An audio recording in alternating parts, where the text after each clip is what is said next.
Welcome to Compass Points, the weekly podcast for CompassKnox.com. CompassKnox.com is your best source for news and politics in Knoxville and Knox County. Your hosts today are Scott Barker and Jesse Mayshark, the founders of CompassKnox.com. You can find their daily in-depth coverage and subscribe at CompassKnox.com.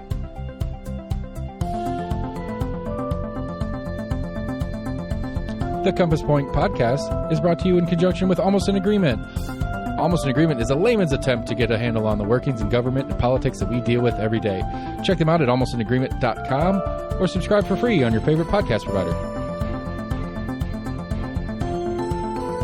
If you'd like to learn more about the topics discussed on today's podcast, go to CompassKnox.com and subscribe for in-depth coverage and much more.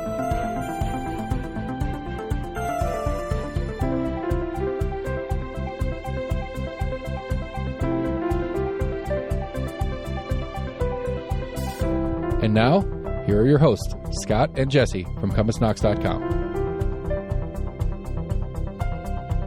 Hello and welcome back to Compass Points, the weekly podcast where we talk about Knoxville government, politics, education, news, information, anything that gets our attention. I'm Jesse Mayshark, co-founder and co-publisher of Compass, which you can find at CompassKnox.com for coverage of all of the above. And I am joined, as always, by Scott Barker, co-publisher and co-founder of Compass. How are you doing today, Scott? Doing okay today. We had kind of a busy week, which is always good in the news business. So I also have to say, look, did you just come from a haircut?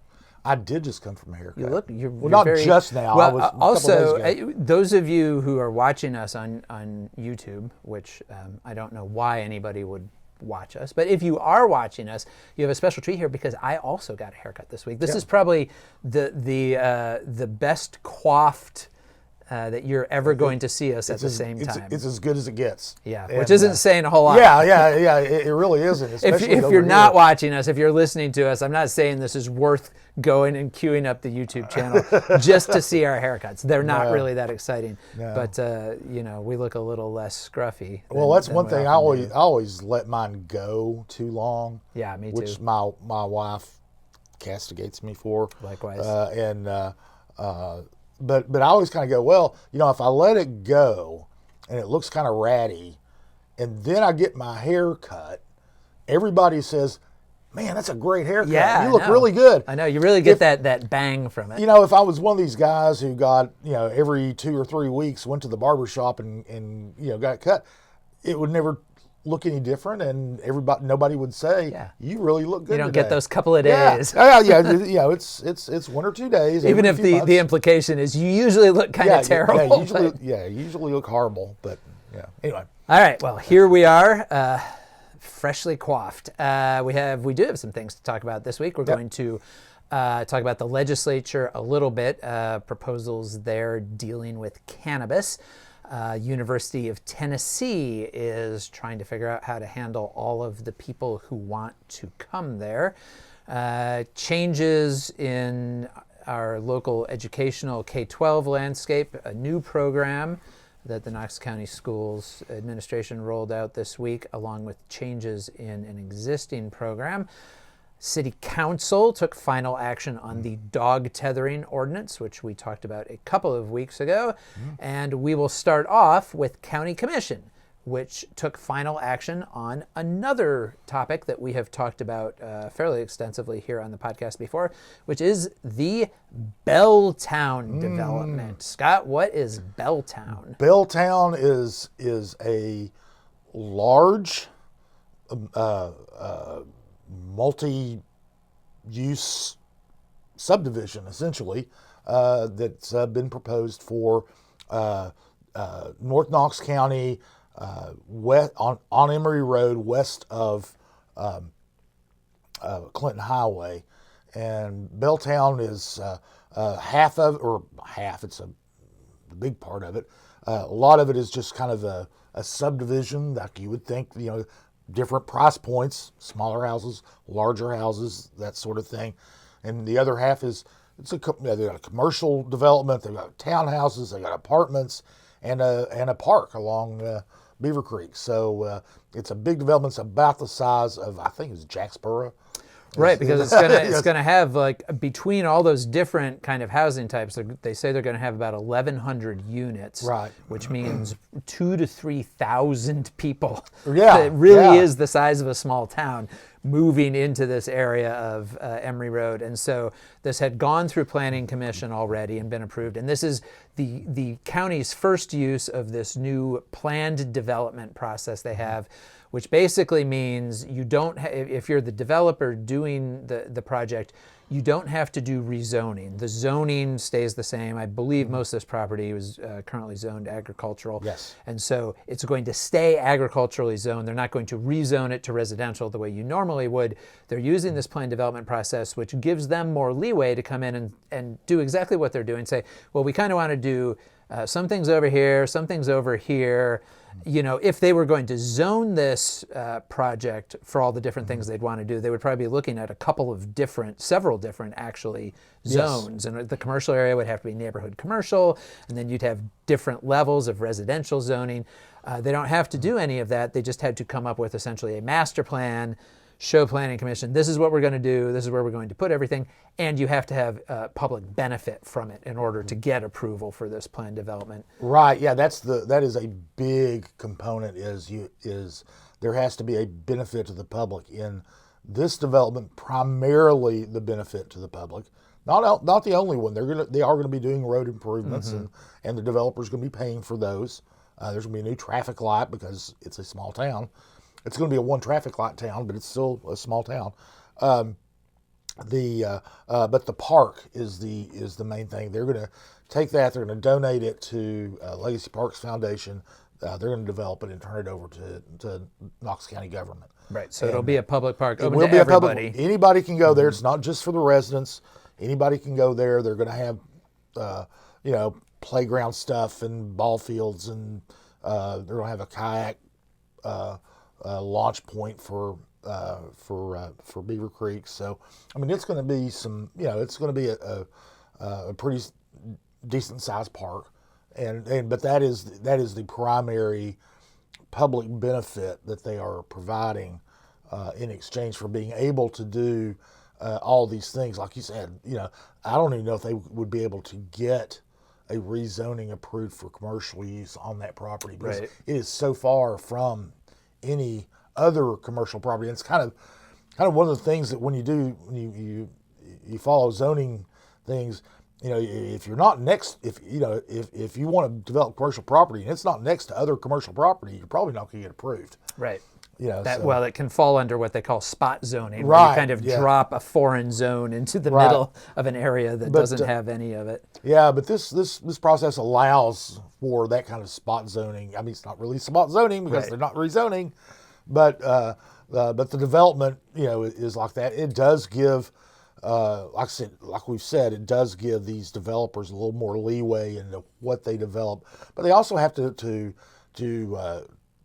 try to, provide developments with design guidelines and that sort of thing. It does go through an approval process, and Well, and it requires them to be more specific on the front end about what the develoment's Oh, going to look absolutely. like than they have to do if they're just doing a rezoning. yeah. If you do a rezoning, and here's the thing that anything that is allowed in that zone can go there. Even if you if you want to, it doesn't have to be what you don't have to tell anybody what you want to put in Right. there. If it's allowed in that zone, you can put it in there. With planned development, it has to adhere to the plan that gets approved by Planning Commission and County Commission, or Planning Commission and City Council in the city.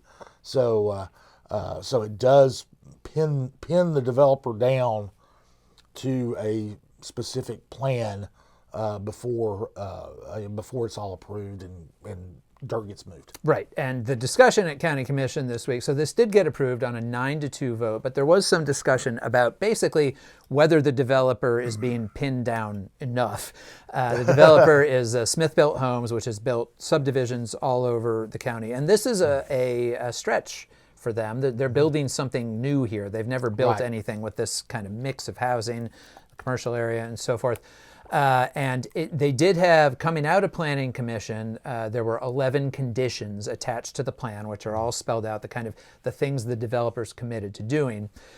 So it came to County Commission with those, and it was Commissioner Kim Frazier, who, as we've talked about before, is a big advocate for basically better county planning, doing a better job of matching infrastructure with development. I don't want to say that she would say she's not anti-developer or anti-development. She's pro-good developer, good development.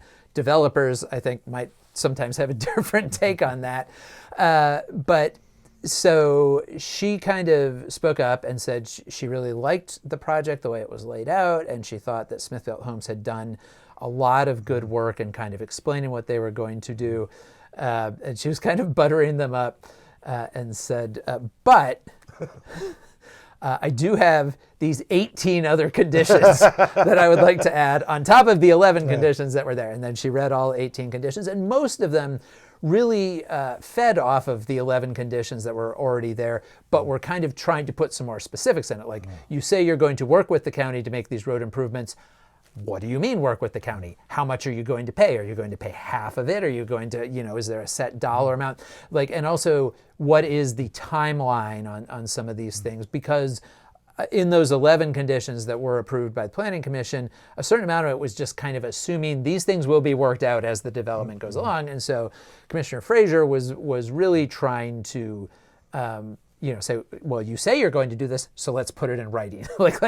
And Josh Sanderson, who is representing Smithville, kind of pushed back and was like, look, we're all in this together.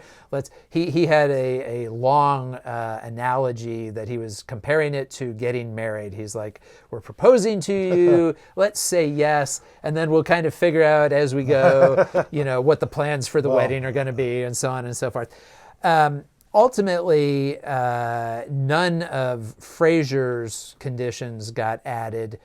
There was one condition that did get added having to do with the maintenance of a small but historic family cemetery that's on the property that dates back to like 1840. And so they put in a condition just kind of spelling out exactly how they want the developers to treat that area, which is with respect and also to maintain access to it for the family and so forth. The other no vote, interestingly, came from Commissioner Terry Hill, who represents that district, the 6th district there in Carnes and Hardin Valley.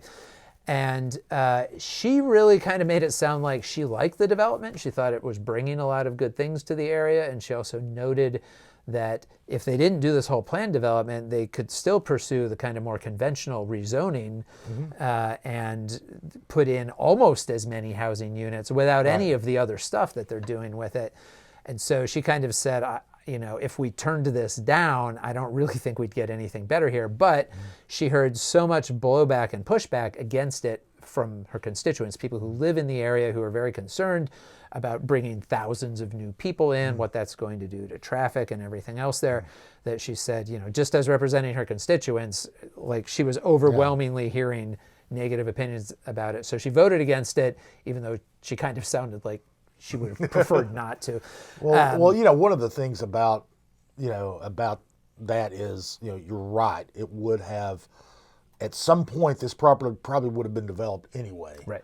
And I mean, it's no longer working farmland. Right. And also, it's now owned by a developer. It's owned by the developer. That's what they do. And but one thing too with this process is, they were talking about these conditions, and one of the things that Sanderson said that's kind of right is that they are working as they go. That's kind of built into the process because the way the process goes is a developer has kind of a concept plan. It goes to planning commission staff and planning commissioners approve. They go through it, they refine it, they give it back to the developer with instructions and restrictions and everything else. The developer goes through it again and comes up with this, this is my development plan. This is what I want to do. And it still gets revised and everything up until that point.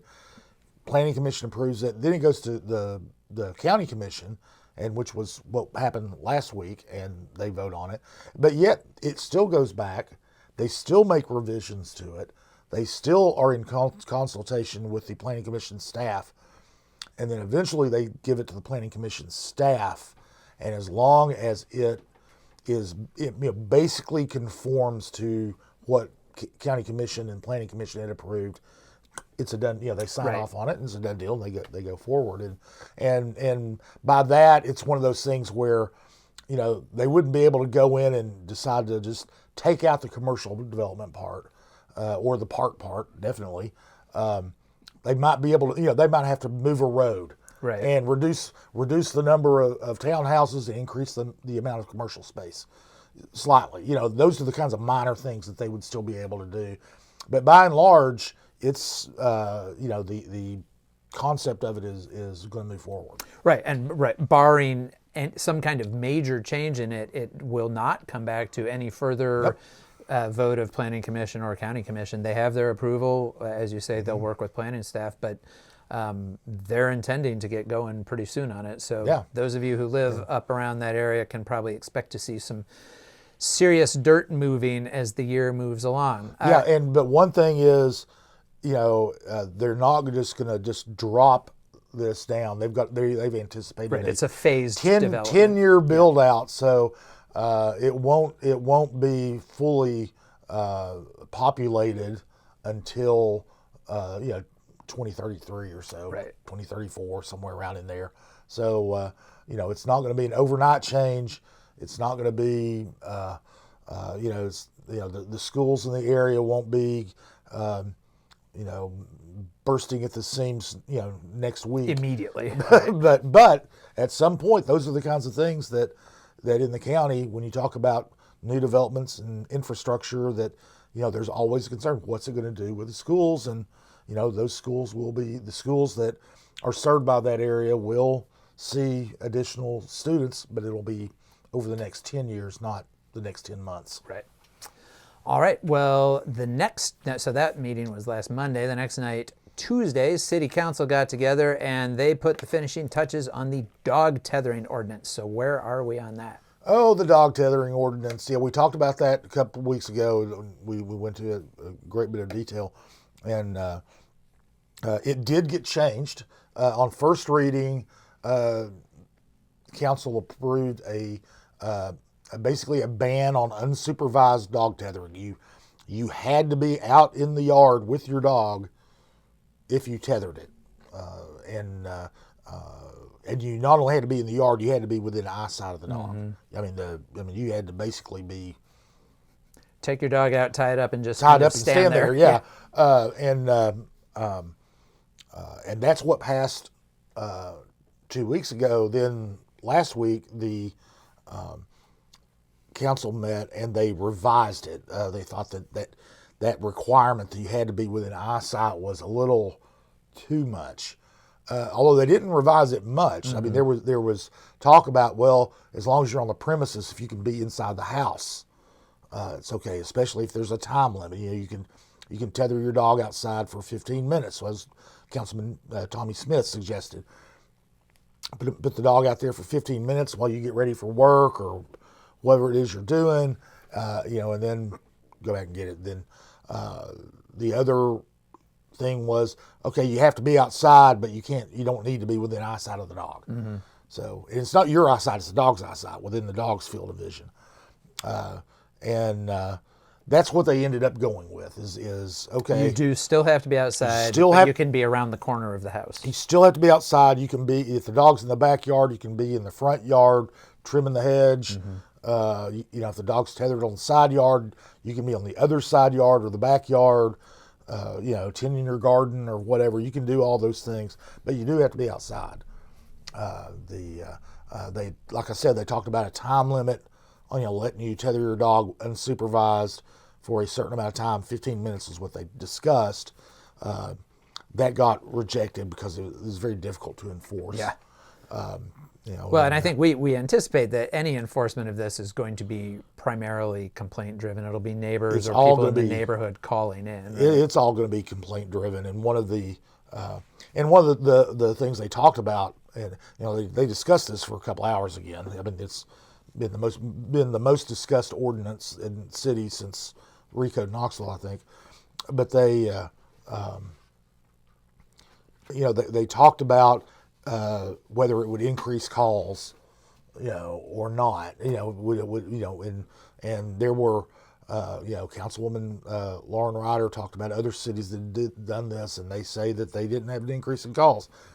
They had Chief Noel, the police chief, and Janet Testerman, who runs the Young Williams Animal Center. She's a council member and was opposed to the ordinance that was passed. They were saying, "Well, you're crazy. It's going to increase the calls. Of course it is." And so there was a lot of discussion back and forth about that, but in the end, you will have to be outside with your dog if you tether it. You can't tether your dog and go to the grocery store. You can't tether your dog and go to work. You can't tether your dog and go inside and wash dishes. You got to stay outside with your dog. There you get to, okay, what about people who can't afford to keep their dog? Right. Can't afford to build a fence. Yeah, they can't afford to build a fence. There is, one of the groups that advocated for this ban was Chain Free Knoxville. They provide fencing for people, low income people. They don't have to pay. They can do, as long as your animal is spayed or neutered, they'll give you a fence. And but of course, people don't know that they exist. That's a problem for everybody. It's a problem for Compass. It's a problem for anybody who has a business or a nonprofit. Is you got to make people aware. So the ban goes into effect July 1st, and so I'm sure that they're going to be redoubling their efforts in letting people know what's going on. But still, the argument against it, the argument that Testerman made and others, is that it does discriminate against poor people. Mm-hmm. If you you can't afford a fence, and you can't afford to miss work. You can't. Mm-hmm. Testerman brought up one example of an elderly woman who has a dog, and she might not be able to get out and walk it, but she can tether it outside and then mm-hmm. go inside and watch it from the kitchen, and then and let the dog run around and then go out and get it. She wouldn't be allowed to do that anymore. Right. But one of the things is, that's what council passed. That's what it is. So people who are used to tethering their dogs outside will have to adapt to a new legal landscape. Someone pointed out that this would even technically affect if you go to Three Rivers Market, there, right. The food co-op on Central. They have dog tethering stations outside the store for people who walk over there with their dogs to tie up their dogs. They've got dog beds. Yeah, they got bowls of water out there. It's a nice setup.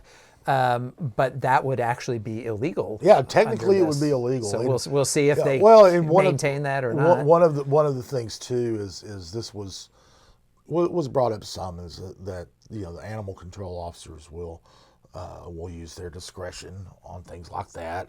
Another thing is they already have lots of calls. One they were talking about I guess it was Tuesday morning of last week, they started work with 7 calls backed up, and they ended up having responded to 34 calls during the day. It takes about 45 minutes for each call, between the time. And those are not all dog calls; those are all animal calls. Yeah, but most of them are dog calls, right?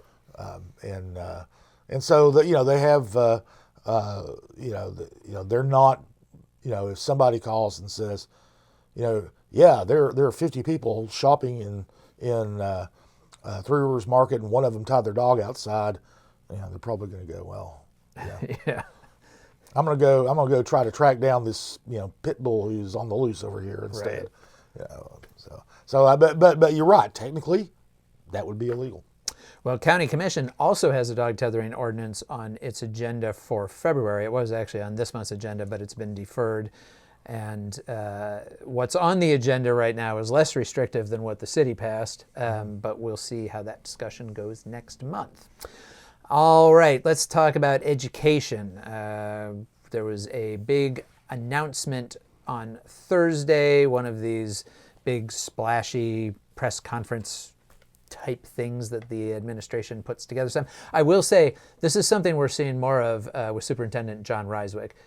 Former Superintendent Bob Thomas was not really a guy to get out there in front of the cameras a whole lot. It's not that he was inaccessible, but he wasn't a guy who really kind of was a lot of times the cheerleader. And we are seeing more of these kinds of big public events under Ryswick, kind of really trying to build up community interest and discussion and excitement about the school system. So on Thursday, they rolled out their 865 Academies, which is something they have been talking about now for quite a while. But they chose 8 of the county's 15 high schools as kind of the first cohort for this. And what these are basically like career pathways within individual high schools. And some high schools already have things quite like this that are kind of being adapted to this. But at these 8 high schools, basically all students will come in freshman year and will kind of be told, okay, at the end of freshman year, you're going to make a choice about which of our academies you're going to enroll in. And then the schools have 2 to 4 different academies, sort of depending on the school. And there's, a fair amount of overlap or duplication between these. Like a lot of schools that are in the program are going to have business-focused pathways. A lot of them are going to have health science and healthcare-focused pathways. Lots of them are going to have STEM, science, technology, engineering, and math pathways, but in sort of different configurations, depending on, in a lot of cases, programs that they already have in these schools that are successful and popular and or community. But the idea is that these are going to be, they're not really replacing students' normal academic pathways, because you're still going to have to meet all your state requirements, which is 4 credits of English and math, 3 credits of science and social studies, foreign language. Like the state requirements are still the same. So what these really are is you're going to say, okay, I'm interested in like this general, out of these couple of choices, this is more in line with what I'm interested in. And then that'll kind of shape the electives maybe that you take. And then also a lot of this is about having workplace experience of various kinds. That could be job shadowing, it may be internships, it may be industry partners, businesses coming into the schools and doing things. It can probably take a lot of different forms. But the idea is to increase what they call the sort of graduation readiness rate of students, which means that by the end of high school, students should be prepared either to go on to college or a technical school. They call it the 3 E's: enroll, enlist, or employment. And so, you enroll in college, or you enlist in the military, or you're ready, you go straight into work, but you're ready to go to work. Right. You've already developed some skills or interests and so forth. So, on the one hand, Ryswick, superintendent, said that they're reimagining high school, and I think that's true in some ways, especially in really trying to encourage this greater community and business input and involvement in the school system. On the other hand, because I immediately saw some discussion after the announcement about, well, what if my kid's not interested in any of the academies that they have in their school?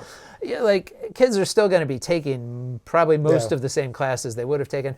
Probably the students who are in some ways going to be least impacted by this are students who are, sort of like children of college-educated parents who are probably going to go to college themselves. Yeah. They're going to keep taking their AP classes. They're going to keep taking their honors classes. Yeah. They will kind of stay on the tracks that they're on. Yes, they will have to sort of designate one bucket or another.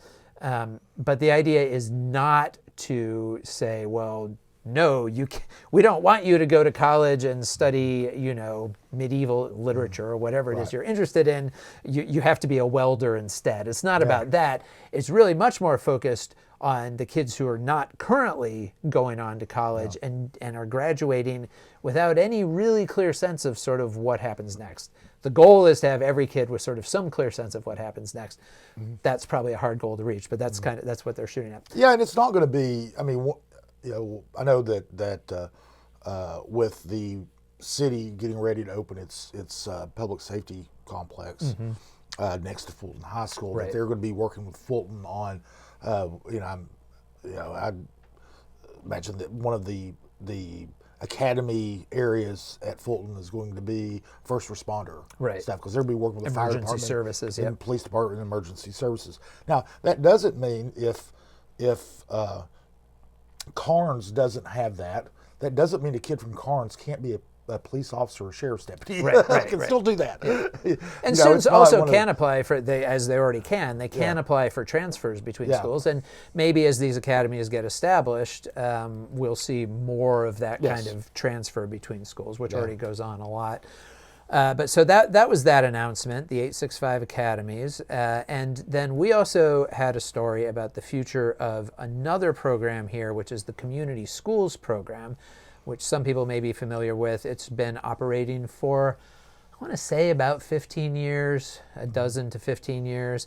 And it really started under something called, at the time, the Great Schools Partnership, which was this kind of public-private partnership looking for a way to bring some of that business and community support and fundraising to help support the school system in kind of targeted ways, supporting specific programs.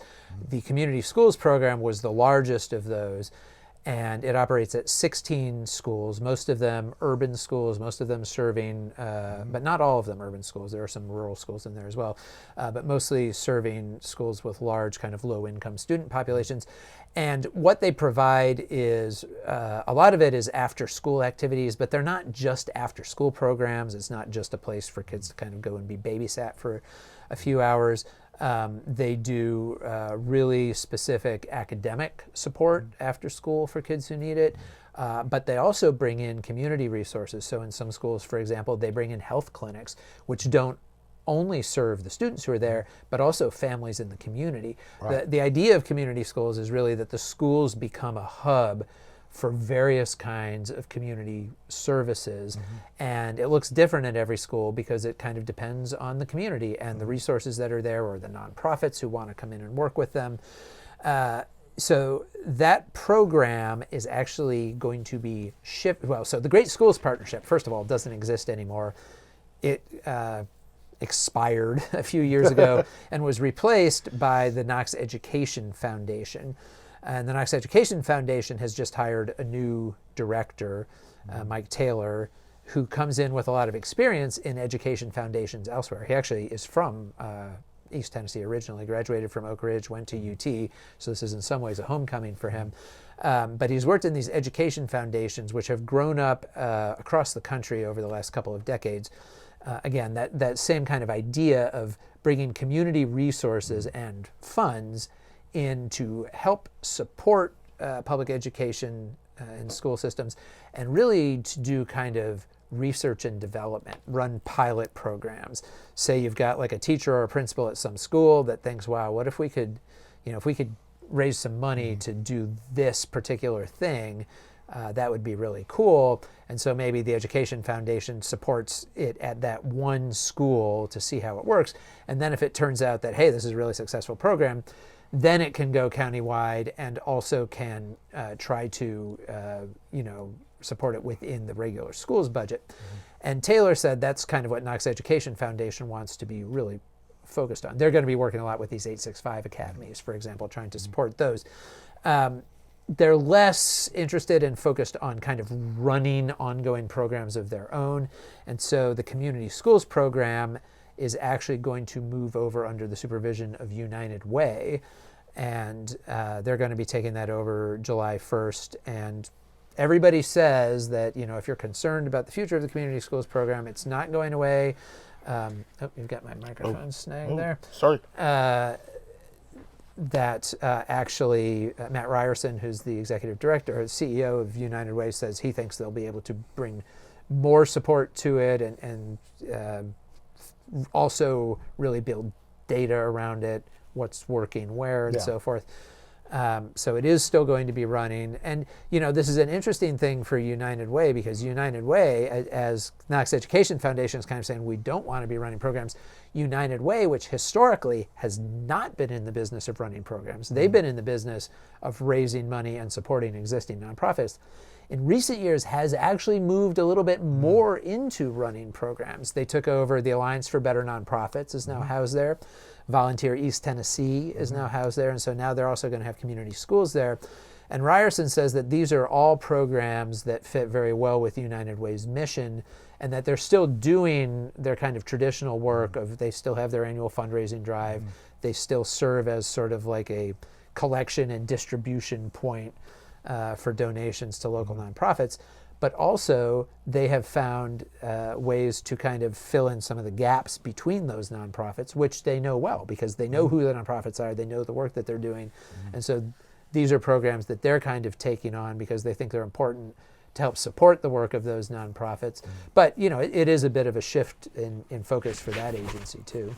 Yeah, it is kind of interesting that the United Way that we kind of grew up with would have funded the organization that runs community schools, which they did. They've been funding them, yeah. But they wouldn't, like you said, they wouldn't actually run it themselves. But now they have made that shift, and I don't know how. We don't know how far they're going to go in making that shift. I think that they would still be primarily a fundraising organization. I mean, that's one of the things that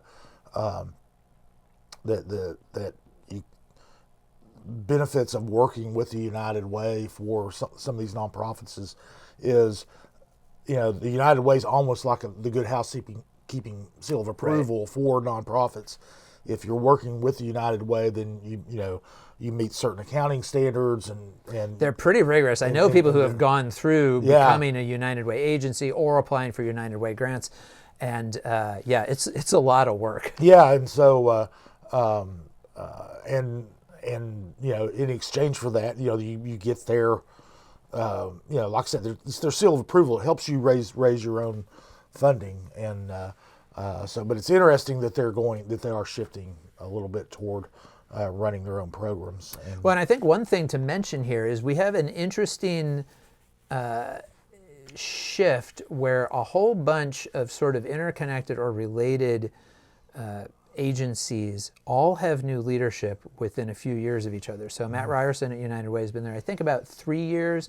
Mike Taylor, as I mentioned, at Knox Education Foundation, brand new, just started. John Ryswick, the school system, just started last year. And then Mike Odom at the Chamber, also 3 years-ish. And all of them work together. These are all people who are collaborating in a lot of ways. But I think that it has created an opportunity, thinking about the 865 Academies, for example, to think about doing things differently. You have a whole bunch of people running these different entities at the same time who, in a lot of cases, came from other places. Now, Ryswick didn't, but he has a lot of new ideas. Yeah. And it's just kind of interesting to see that, kind of a bunch of new leadership arising at the same time, and then kind of working together to try to change some things.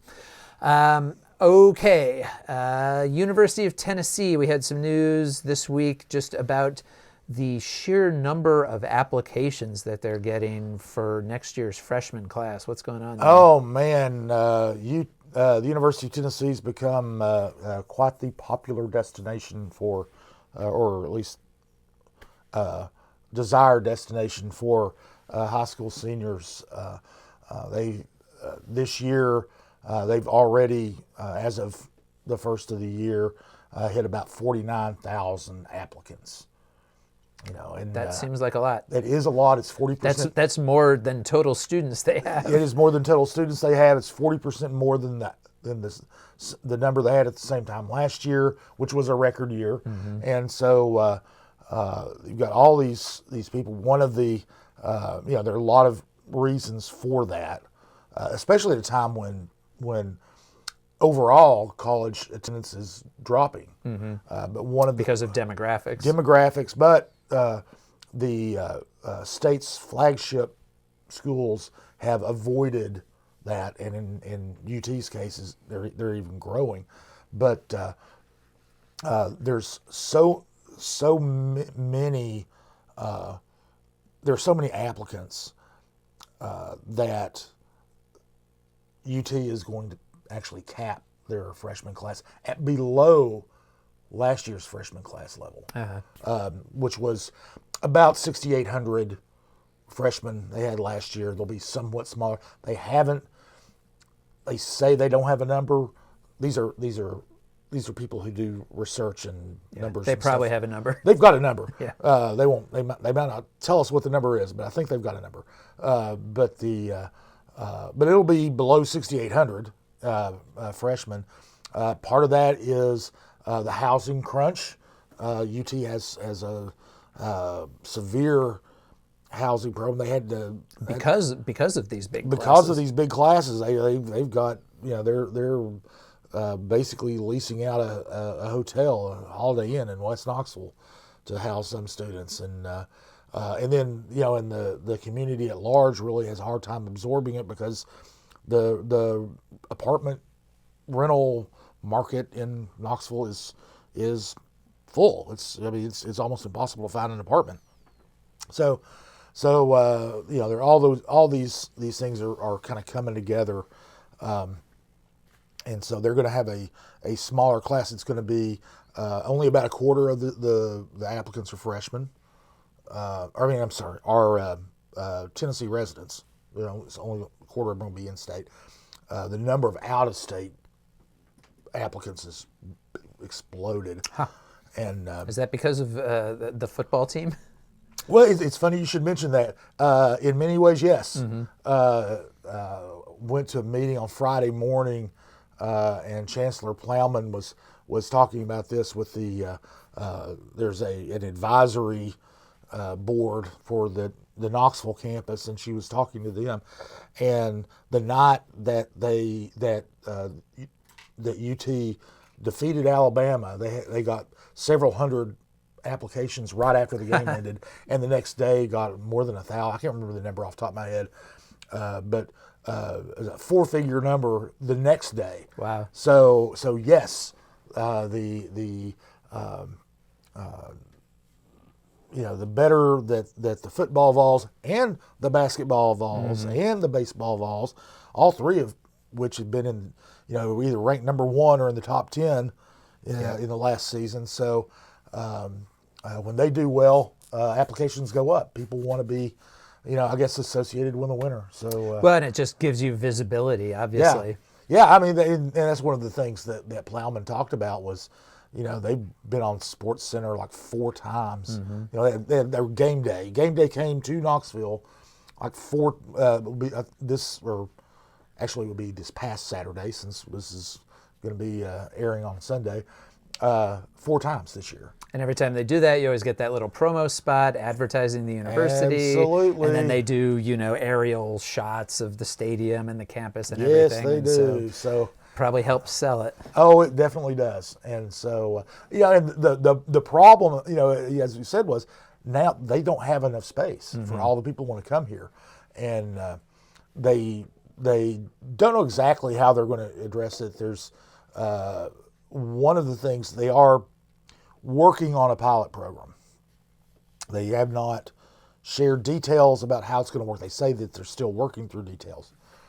But what they're doing is if you apply to UT Knoxville and essentially get accepted, but there's no space for you, you would be able to turn around and get into UT Chattanooga, UT Martin, or UT Southern.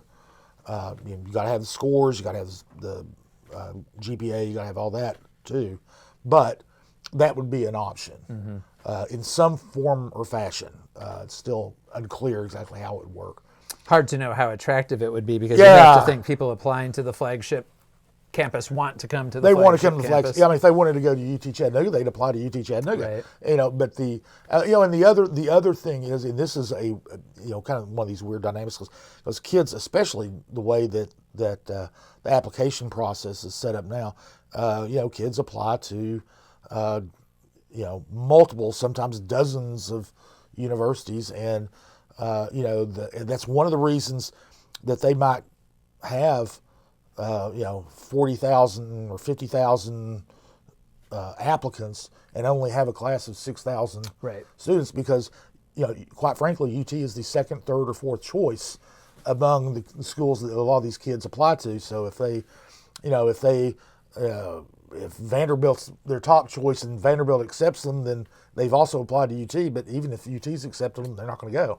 So so that's in calculating and predicting that yield is something that preoccupies a lot of time in academic administrators' offices, and so they think that they've got, like I said, they say they don't have a number. We're pretty sure they have, at least a number within 5 or 10. They have a model. They have a model. Yeah. They do have a model, and they've run the model, and well, I guess we'll see this fall how well that model works. Well, and that's one of the things. Last year they talked about, the record freshman class that they had, and one of the things that Chancellor Plowman said was, our numbers or our model was off. It was too low. More kids came than they thought. More kids came than our model showed that would, and she said that they would be tweaking it. So we'll see how the tweaked version of the model performs this fall. All right. We're getting ready. They've already had one round of acceptances in November of this year. In February, the next round of acceptances will go out from the university, and then kids will be making their decisions about where they're going to go next year. And we do realize these are mostly people 18 or over, but we're old guys, so we can still call them kids. Well, a lot of them are still 17. That's true. Some, yeah. 17 and 18. 17 and 18. Okay, let's take a look at the state legislature. I'm going to launch something here that I'm going to call Weed Watch. We will return to this periodically through the session. The legislature is dealing with a lot of different bills. We've talked about various hot topic issues, but they will certainly have several cannabis-related bills this year, because they have had several cannabis-related bills every year for the past several years. Those will likely include proposals to legalize medical marijuana, for example. We've had that bill before, sponsored by Republican legislators. Democrats in recent years have taken to filing bills calling for essentially total legalization, like several other states already have. I think we're getting up close to 20 states now that have full recreational, or as the industry prefers to call it, adult use legalization.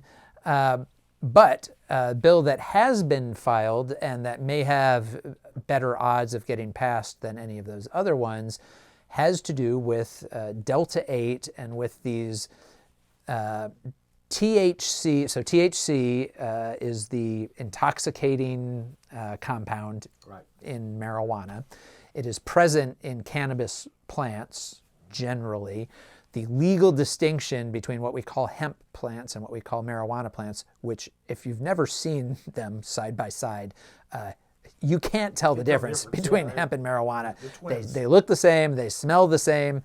The legal difference between them is that to be hemp, it has to be less than 3% THC. Whereas marijuana can have much higher percentages of THC. But so Delta-8, there's Delta-10, there's these various compounds. They are derived from hemp, which makes them legal in Tennessee. And they are so the way they make this basically is you take this hemp that has less than 3% THC, and then you put it through these various chemical processes, and you concentrate that THC. So in a way, it's a legal end run, because you're saying, well, we can't sell marijuana, which has this high amount of THC, but we can take hemp, which has a low amount of THC, and then concentrate the THC, and then we can sell that concentrated THC, which is what is already happening all across the state. We have many places in town. Here in Knoxville, there's one on Gay Street, the Holistic Connection right downtown, which for all intents and purposes feels like a marijuana dispensary, but everything in there is legal. It can get you high, You can walk in and sit at their bar and smoke up right there and walk out the door feeling, not in any state to be driving or anything else. But it's legal. And it's not only legal, it's totally unregulated. There's basically no laws about it at all. It's not taxed any differently than groceries. There are just no rules about it. And so there's now a bill proposed and sponsored in the Senate by our own local state senator, Richard Briggs, who has been essentially an opponent, still is an opponent of legalizing marijuana, and is frankly not thrilled about the explosion of Delta 8. But we wrote about this whole situation last year, and I interviewed him then, and he basically said that he thinks the hemp industry, all these people out there selling various legal forms of THC, has just developed too much, too quickly. It's too big for the state at this point to come in and try to shut it down. And so what he's proposing is to regulate it. And this is actually something a lot of people in the industry have been asking for. And so this bill would impose an age limit. You can't sell to anybody under 21, so it would be essentially like alcohol. It would be regulated by the Department of Agriculture, which the hemp industry already is regulated by the Department of Agriculture, and this would add this sort of, intoxicating, like when hemp first exploded, they weren't talking about using it to make intoxicating drugs. They were talking about industrial uses. There was a whole wave of people selling CBD, which is sort of compounds that are derived that are not intoxicating. But this would move that regulatory function under Department of Agriculture as well. And it would impose a 5%. It would also put some safety standards in, require them to test their products, because again, right now it's not regulated at all. It could be literally anything in there. So they would have to test for various kinds of contaminants, toxins, impurities.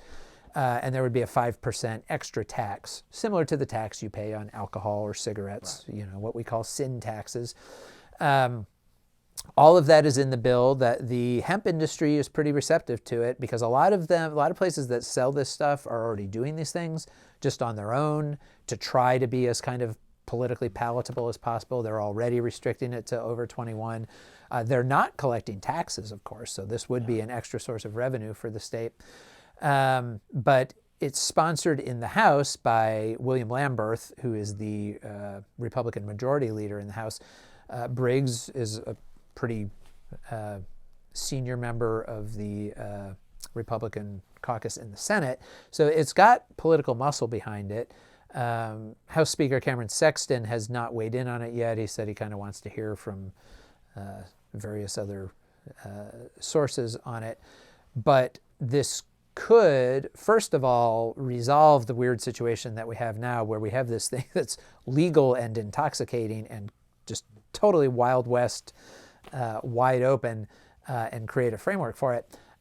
The other thing, though, is that it would create a framework that one would think could be relatively easily adapted.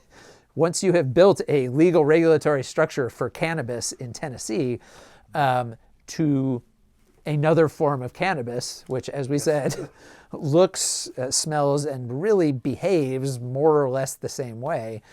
And so for people who are opposed to legalizing marijuana, I think there may be some heartburn about setting up a regulatory system that could really set up a model and would make it harder to argue against legalizing marijuana when you already have a regulatory system for intoxicating cannabis products. How do you then continue to say, yes, these ones are okay, but these the Delta 9, which is what you get in marijuana, is bad, but we're good. But Delta 8 and Delta 10 Those are good. are okay.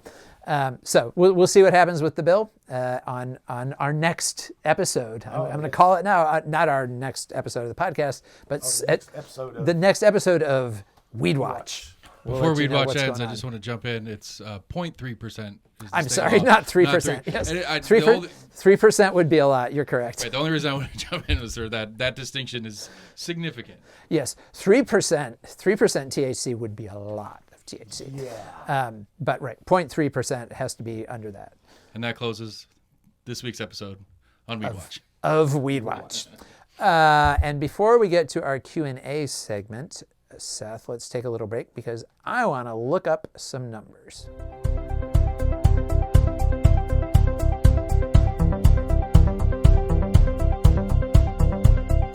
We are back with the Q&A segment of the podcast. Every week we invite our readers through our reader-only Facebook group, the Compass Colloquy, to suggest items, topics that they would like to hear discussed on the podcast. And we had an interesting question this week from a reader who was asking about the downtown stadium that will be starting construction probably sometime this spring. Of course, we still have a couple of steps to get through before that happens.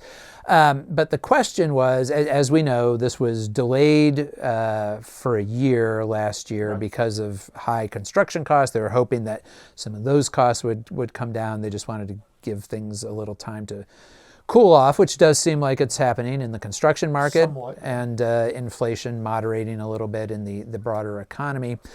But one thing that has happened along with that, of course, is that interest rates have gone up. The Fed has been raising interest rates explicitly in an attempt to get inflation under control. And so the question was, how much more the city and county together through their sports authority have approved have given the sports authority permission essentially to take out $65 million in debt for the stadium, and which, as we know, will be repaid from various funding sources. But ultimately, the sports authority will be on the hook for that $65 million. And so the question from the reader was, interest rates have gone up since those votes happened, since County Commission and City Council voted, yes, it's okay to do the $65 million, interest rates have gone up.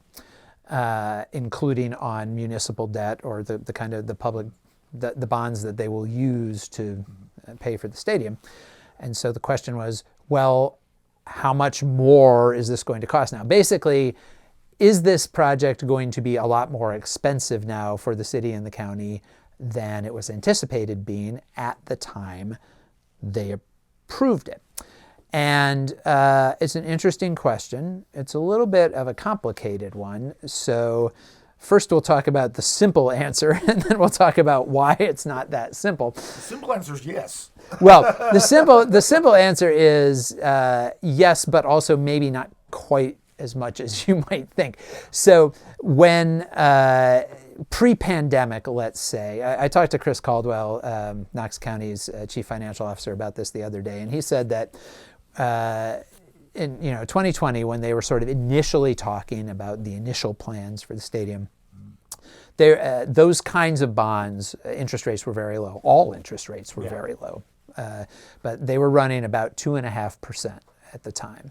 So for these are going to be 30-year bonds, and so for a 30-year bond, it would be about 2.5%. He's anticipating that when they go to market with these bonds later this year, presumably, that's going to be all the way up to about 4.5%. So not quite doubling, but a significant increase in that interest rate. So if you just run those numbers, if you say, okay, I was going to borrow $65 million over 30 years at 2.5%, now I'm going to borrow $65 million over 30 years at 4.5%. What's the difference? So if you run those numbers, it gives you, at 2.5%, it would have been a monthly payment of about $256,000. At 4.5%, that's going to be a monthly payment of about $330,000. Over the course of the 30 years, at 2.5%, you would end up paying about $27.5 million in interest. At 4.5%, over 30 years, you're going to pay about $53.5 million interest, so almost double, almost twice as much interest. So if you just look at those two numbers, 53.5 and 27.5, you're like, wow, it's going to cost us like $25 million more just because these have gone up. And that's true. But money is a funny thing. Money is not constant, as we know. So as interest rates have gone up these last 2 years. Inflation has also risen, which means that significantly, like the highest inflation we've had in 40 years, right? We all know this. So the dollars that the county is, or the Sports Authority is going to be borrowing for this, those individual dollars, each dollar is worth less than it was 2 years ago. And 30 years from now, it will be worth even less. Even less. And so is the ultimate difference between these two things is not $25 million in 2023 dollars or 2020 dollars, especially. It's going to be, you will be 30 years from now, you'll be able to look back and do this calculation in constant dollars and say, okay, here's how much this cost in what's 30 years from now, in 2053. Yeah. Those of you who are still alive in 2053. I'm hoping. I'm planning to be here. I'll be pushing the envelope of my actuarial timetable, but anybody who's here in 2053 can run these numbers in constant dollars and say, okay, here's how much this costs in 2053 dollars. But that number is going to change every year. And so when I talked to Chris Caldwell about it, he made the point that yes, this is good. It will cost more, right? They would have preferred, like, if they could get that deal, if they could get 2.5% now in 2023 dollars rather than 4.5%, they would take it in a heartbeat because yes, it will cost more. There's no question it will cost more. But it also is going to, so like one of the big funding sources for it are sales taxes that are going to be generated in the stadium.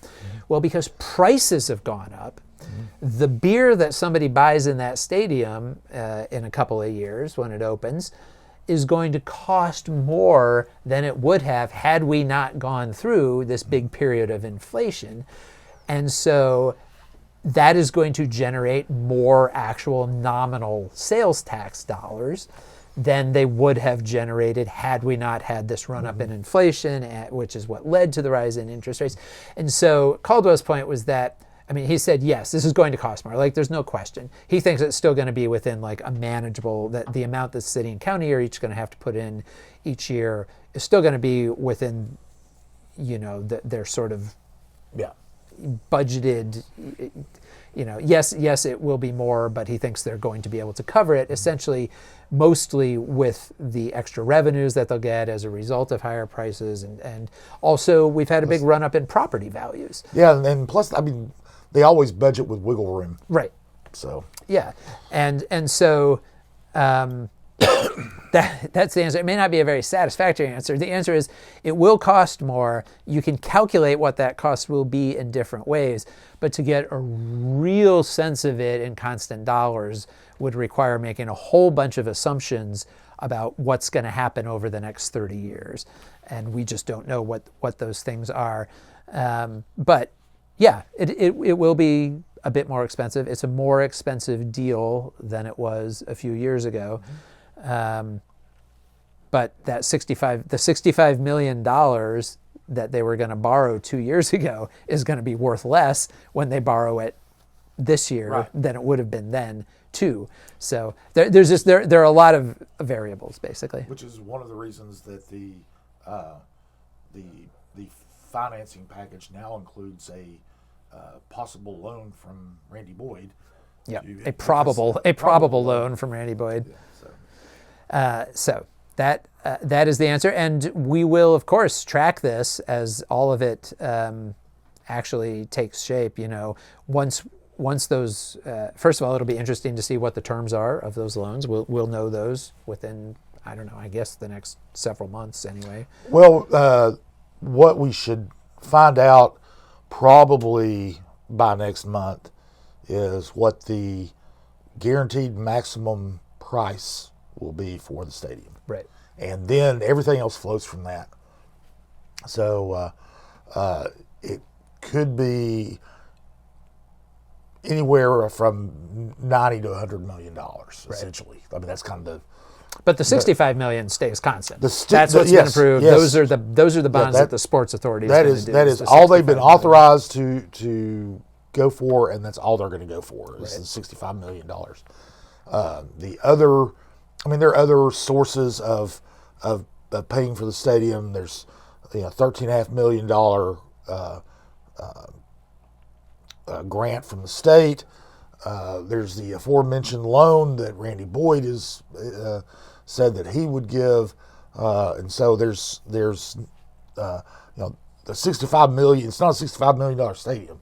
It's a $90 to $100 million stadium, but $65 million of it's going to be paid for by bonds. So. And by $13 million from the state of Tennessee. And a nice thing about that is they got the money from the state a year ago. Yeah, it's been, and so it's been sitting in presumably the bank. They've been earning interest on it. They were much better off to get a $13 million check from the state last year than if they had waited till this year to get $13 million from the state, because that $13 million would be worth less than it was a year ago. So anyway, we will continue to track all of the stadium-related accounting diligently and let you know what turns up. Let's take a quick look ahead to the coming week. This is kind of a funny week. This is the 5th week of the month. It's the last week / first week of the month coming up, and that means there are almost no public meetings scheduled because nobody schedules meetings for the 5th week of a month. There's no county meetings, no school board meetings. City council just met last week, so they're not meeting. There are a couple of interesting announcements scheduled for next week. There's an education-related announcement set for Monday, and another interesting sounding announcement from United Way, actually, who we were just talking about, coming later in the week. So we will probably be writing about both of those things next week, and maybe we will talk about them right here. We'll also be looking out for some other stories to do. So just because our bread and butter, which are the public meetings and where the decisions get made and that sort of thing, just because we're not going to have bread and butter next week doesn't mean we're going to starve. We've got we'll have plenty of news. We can't just take the week off? Well, you can. Can I? Yeah, sure. Go ahead. All right. You heard it here, folks. I think you wrote more stories than I did last week, so I think. That's right. This coming week, I'm just kicking back. Yeah. All right. Well, whatever happens next week, we will be back on next week's podcast to talk about it. Hope everybody has a good one. And hey, we're almost done with January, so hooray for us. Thanks, as always, to Lord Seth Barber for his production work with Barbarian Productions, and our theme music is by Will Wright. We'll talk to you soon. Welcome to Compass Points, the weekly podcast for CompassKnox.com. CompassKnox.com is your best source for news and politics in Knoxville and Knox County. Your hosts today are Scott Barker and Jesse Mayshark, the founders of CompassKnox.com. You can find their daily in-depth coverage and subscribe at CompassKnox.com.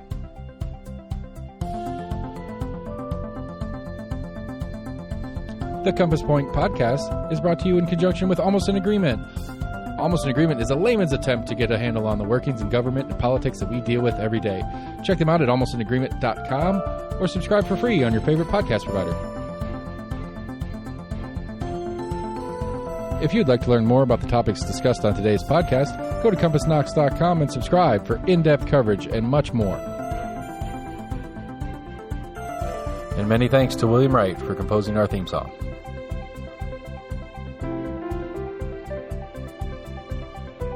Compass Points is a partnership of Barking Shark Media and Barbarian Productions, and recorded by Lord Seth A. Barber at Barbarian Studios, Knoxville, Tennessee.